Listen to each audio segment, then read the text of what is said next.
ดีครับพี่น้องปองไปวันนี้มาเฮ็ดร้านฟ้าที่กินเนาะนี่สดๆเนาะสดๆเลยเนี่ยชีสสดๆเนาะปลาทอดสดๆพอด้วยนี่หมูสดดีเมนูเด็ดๆได้มื้อนี้ เมนูเด็ดๆเนาะวันนี้เนาะนี่เนาะพี่น้องปองไป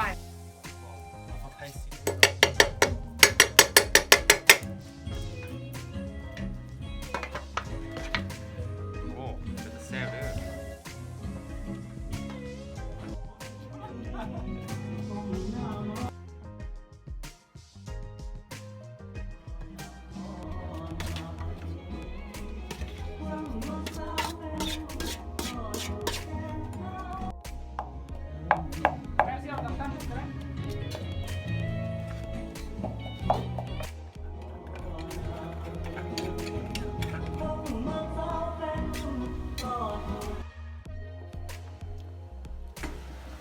มันไม่ได้เลยมาที่มาเชียว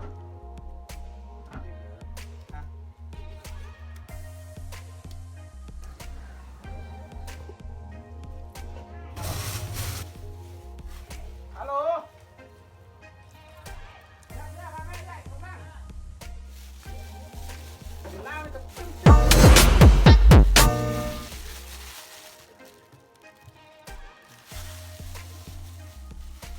กินแล้วจะลง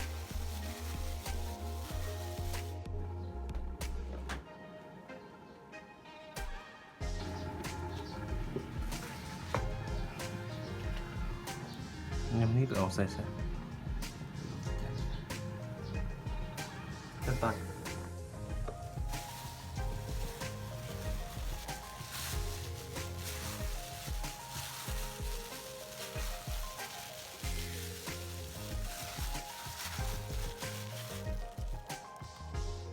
สวัสดีครับพี่น้องปองไปคนมื้อนี้มาเฮ็ดเนี่ยลาบฟ้านกินเนาะพี่น้องปองไปเนี่ยมาเฮ็ดลาบฟ้านสดๆเนาะพี่น้องเนาะมาเด้อมาพบกับเซียวปอกับสุขสวัสดิ์เนาะมาเฮ็ด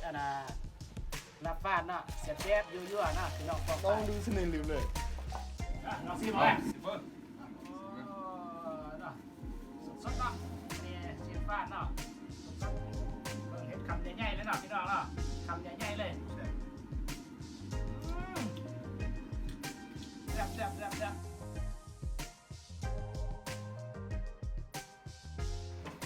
บ